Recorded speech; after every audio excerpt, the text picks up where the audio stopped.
Assalamualaikum warahmatullahi wabarakatuh, Buya. Assalamualaikum warahmatullahi wabarakatuh. Mohon tanggapannya, Buya. Saat ini ramai orang memperbincangkan tentang komentar beberapa orang terhadap kedatangan Habib Rizik Syihab beberapa waktu yang lalu.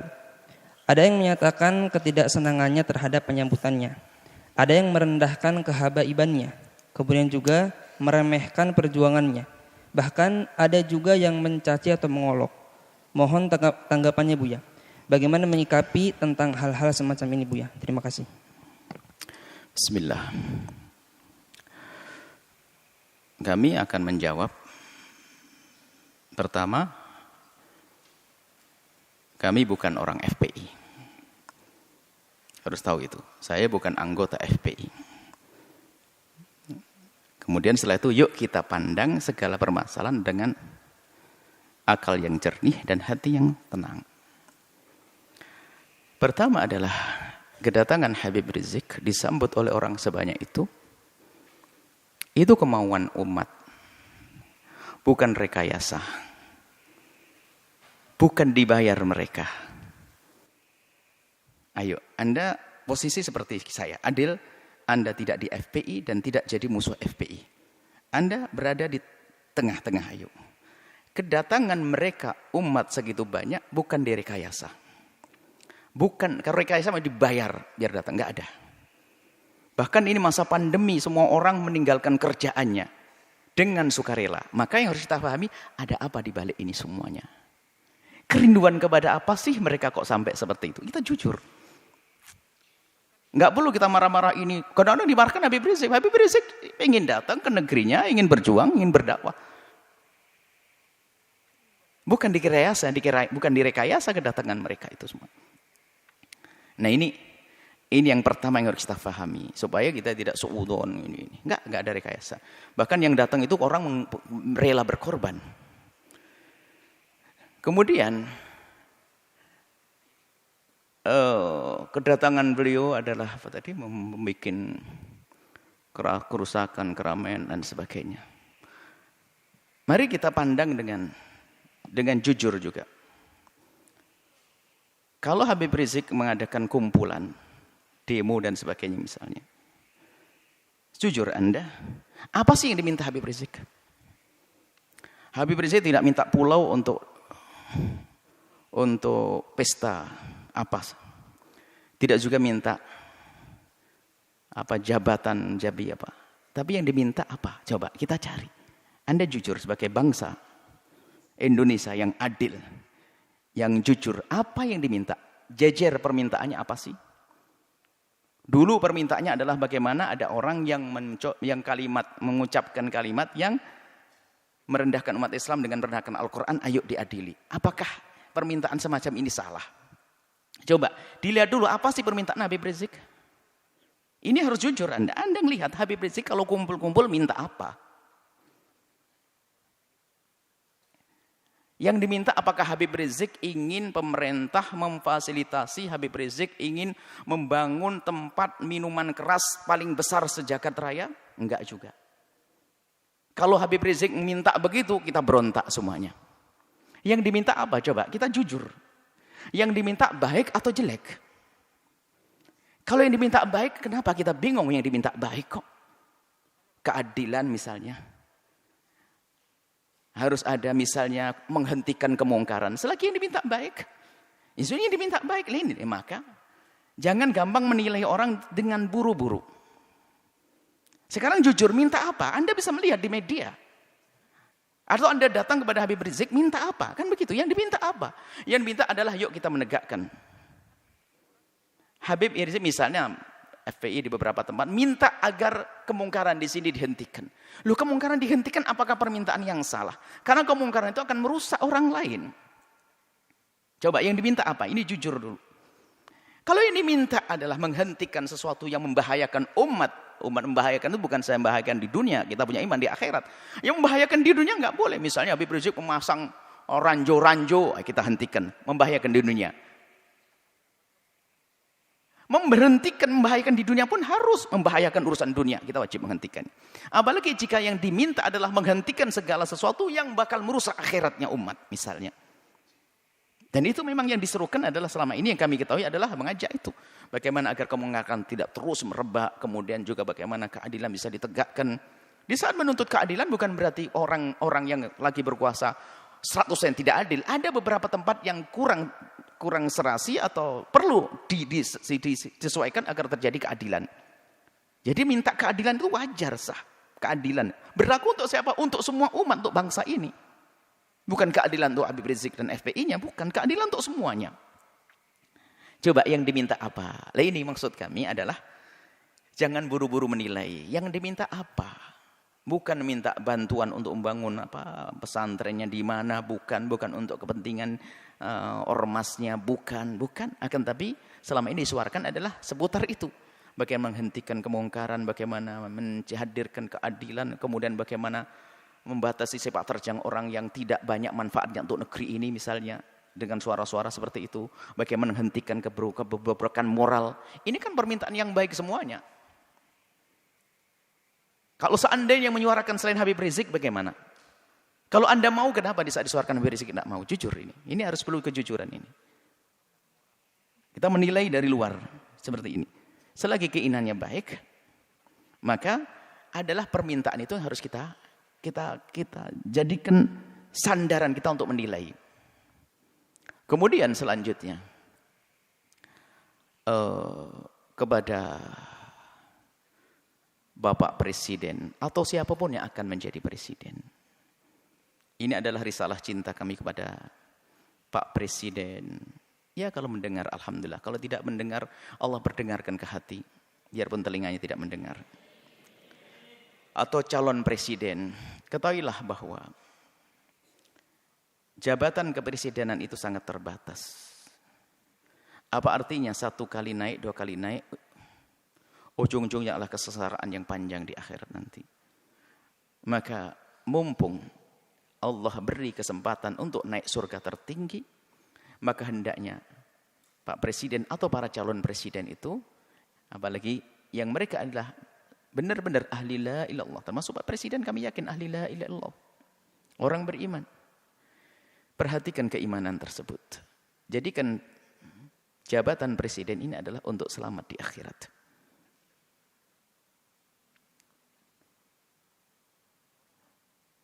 Maka selama ini panjatan doa semoga orang-orang seperti Habib Rizik dijaga dan bisa istiqomah. Dan doa kita kepada Pak Presiden semoga juga Allah memberikan bimbingan agar bisa menjadi baik semuanya. Tidak perlu kita memusuhi, akan tapi kita perlu bagaimana menghantarkan kebenaran. Kita tidak punya permusuhan dengan Bapak Presiden. Akan tapi kami punya cinta karena kami tahu beliaunya adalah ahli la ilaha illallah. Kami ingin bahasanya kelak juga selamat di akhirat. Maka mohon, atau calon-calon presiden yang akan datang. Ingat, jadi presiden adalah berbatas waktunya. Tapi akhirat adalah selamanya dan tidak berbatas.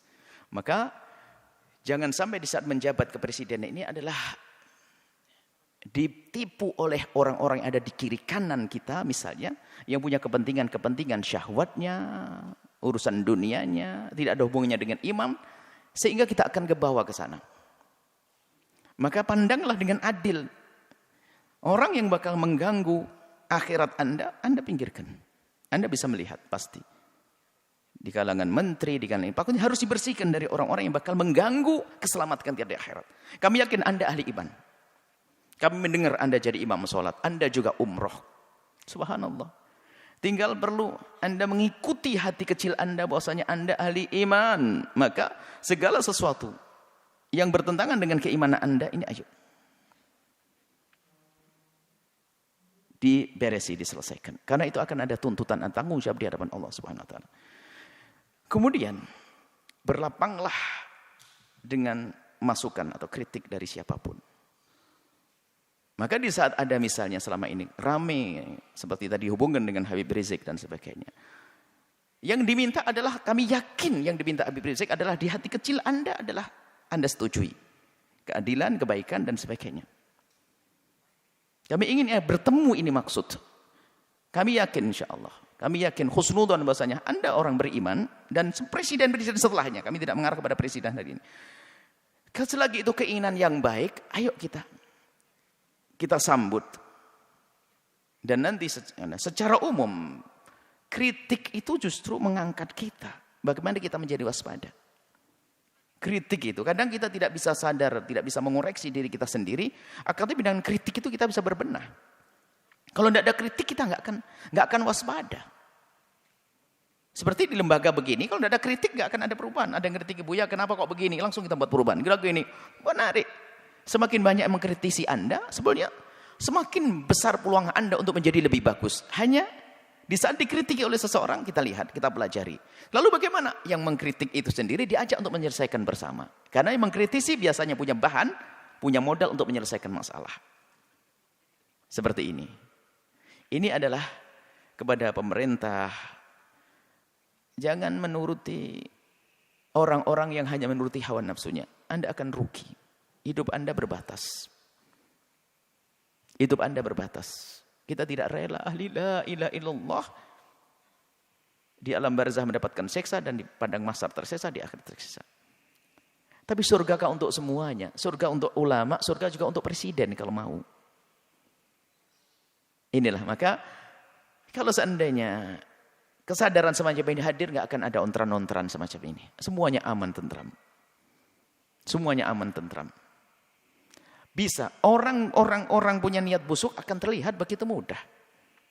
Apalagi sekelas presiden, sekelas pemimpin. Itu sangat mudah. Orang ini niatnya hanya kepentingan urusan ini. Kebaca. Artinya tinggal. Kalau memang tujuannya nggak benar merusak negeri ini, merusak bangsa ini, amanah di hadapan Allah. Ya jangan diperkenankan orang semacam itu begitu. Jujur, bukan karena hawa nafsu, bukan hanya mempertahankan kekuasaan. Biarpun kita pertahankan akan berakhir ini kekuasaan kalau tidak kita pertahankan dengan cara yang benar. Tapi harapan kami adalah yang menjabat di negeri ini, presidennya adalah dengan Allah, dengan imannya, lalu selamat nanti di akhirat. Maka demo-demo yang selama ini Anda dengar, Anda perhatikan, Anda sambut. Sebagai seorang bapak ngayomi anak, sebagai seorang presiden, apa sih yang ayo diskusi yang baik. Seperti itu. Jadi selagi itu yang diminta hal yang baik, jangan ditolak. Kecuali dia minta jelek, minta membuat, mestinya ya harus ditolak itu. Perusahaan yang haram, perusahaan merusak, perusahaan ini, perkumpulan merusak.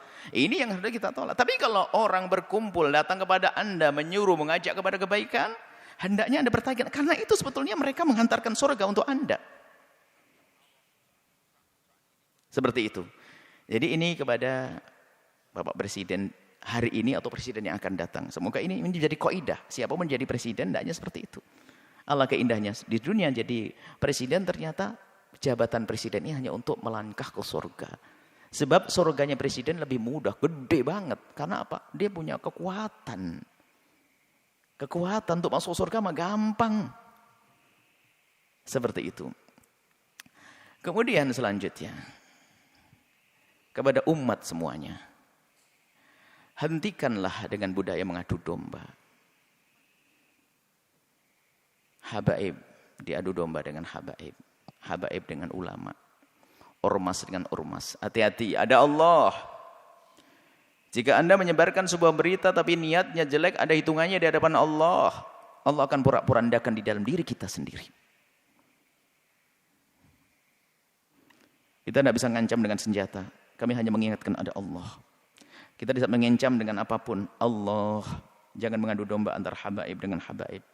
Ulama-ulama. Kalau mengambil berita, sekiranya kalau itu maslahat Anda sebarkan.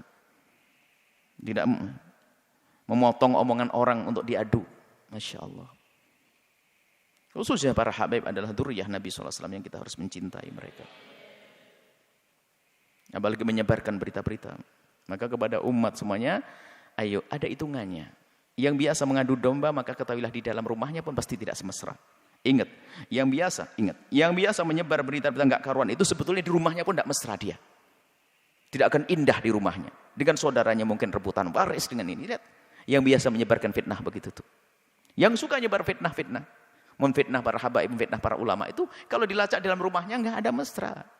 Itu enggak tegur sapa sama saudaranya berbulan-bulan, bertahun-tahun mereka. Mungkin tidak akur dengan bapaknya juga. Kenapa? Hati yang kotor itu. Lihat. Menfitnah habaib. Menfitnah umat Nabi Muhammad, ngadu domba umat Nabi Muhammad saja enggak boleh, apalagi ini dzurriyyahnya Nabi Muhammad sallallahu alaihi wasallam. Kemudian Ada karena marah dengan seperti Habib Rizik, marah dengan seperti ini, lalu sampai mengarah kepada perendahan kepada nasab, innalillah. Sampai ada yang mengatakan katanya, apa betul itu turun Nabi? Ayo dites DNA. Astagfirullah, innalillah. Menafikan, menolak nasab yang sudah jelas semacam itu, maka itu seperti mengqadzaf, menuduh orang melakukan zina. Dosa besar. Kalau sudah jelas itu nasab, sudah kita akui. Jangan mengatakan DNA-nya ini. Ada apa? Kalau kita bukan habaib, mestinya kita mencintai, bukan mengendengki dan ngiri. Enggak ada artinya. Ngiri tambah jauh. Kalau kita mencintai, kita bersambung. Beliau menjadi habaib juga dipilih oleh Allah. Bukan permintaannya. Maka kita yang mandang harus mandang dengan hormat. Ada pun masalah jika ada yang kurang tepat di antara habaib salah. Ya kita kewajiban menegur. Seperti kita menegur anak kita. Seperti di pondok kita ini banyak habaib, anak-anak habaib. Ya salah ya kita tegur. Tentunya dengan kasih dan cinta. Tapi kalau sudah mengarah kepada penolakan nasab, ini sudah ada kebenci dan ngiri. Ini adalah bahaya sekali. Hati-hati ini. Kemudian juga kepada pengikut-pengikut FPI. Jangan sampai Anda menodai Habib Rizik. Sepak terjang Anda harus benar-benar direstui Habib Rizik, diketahui dan sesuai dengan apa yang ada di pikiran dan hati Habib Rizik. Kita tidak ingin ada sebagian orang melakukan satu tindakan ternyata mencoreng Habib Rizik. Ini menjadi masalah. Jangan sampai tujuan Habib Rizik yang mulia, yang istimewa ini ternodai oleh kita-kita apa orang-orang yang dengan perilaku yang terburu-buru, hanya mendahulukan hawa nafsu dan sebagainya. Nah ini maka di sini kita ingin bahwasanya perjuangan orang-orang seperti beliau ini, Habib Rizik ini bisa mulus, sukses. Kemudian nanti juga presidennya juga akhirnya juga sukses. Bangsa ini sukses, surga lah semuanya. Anda bercekcokan. Tinggal yang tersisa siapa? Orang yang sibuk ngadu domba, bermusuhan, caci maki dan sebagainya. Hidupnya begitu dia. Dia tidak mesra selamanya. Dan hendaknya antara ormas dengan ormas ini adalah untuk saling melengkapi. PFPI, ormas, NO, ormas. Nanti ada lagi ormas besar seperti Nahdlatul Wathon, ormas, Wasliyah, ormas. Tidak boleh jadi saling bermusuhan. Akan tapi ini adalah potensi umat Islam. Ingat, Anda punya Allah. Itu kekuatan.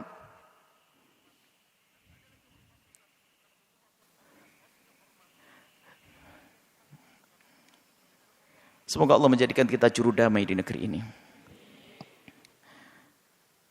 Yang berjuang semoga diberi keikhlasan.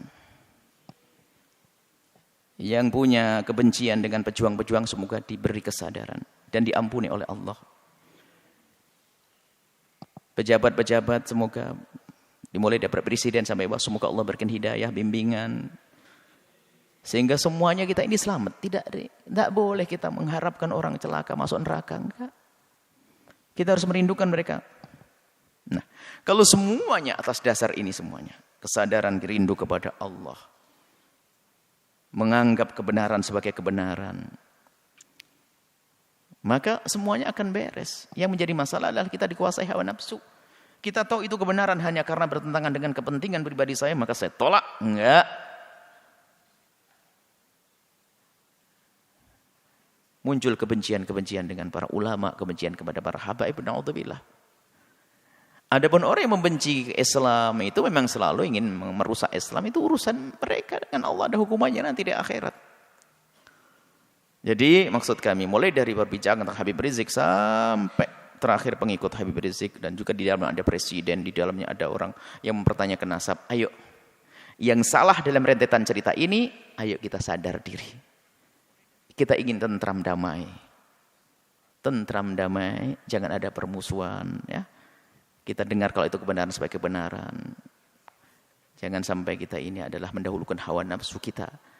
Ingat nasihat mulia dari guru mulia. Kalau ingin berbicara, kalau ingin melangkah, kalau ingin berfatwa, kalau ingin mengeluarkan sebuah statement atau apapun, ukhruj min hadzi nafsik. Keluarkan dari kepentingan hawa nafsumu. Hawa nafsu jabatan, hawa nafsu tahta, hawa nafsu. Kalau kita bebaskan itu, maka kita bisa ngomong jujur dan adil nanti insyaallah. Dan tentunya setelah itu minta bimbingan kepada Allah Subhanahu wa taala dan kepada semuanya. Kami mulai dari Habibana Rizik sampai kepada pengikut-pengikut beliau, Pak Presiden dan sebagainya. Kami mohon maaf sebanyak-banyaknya jika kami ngomong di apa yang kami sampaikan ada menyinggung perasaan nyakit hati. Ketahuilah bahwasanya nuhibbukum jami'an, kami mencintai semuanya. Harapan kami adalah setiap kami bertemu dengan semuanya ini adalah semuanya saling senyum, saling pandang dengan penuh kasih sebagai muqaddimah pandangan kelak di surga bersama Nabi Muhammad SAW. Tegakkan kebenaran, keadilan, hentikan kemungkaran. Yuk kita menuju Allah Subhanahu wa taala. Wallahu a'lam bissawab.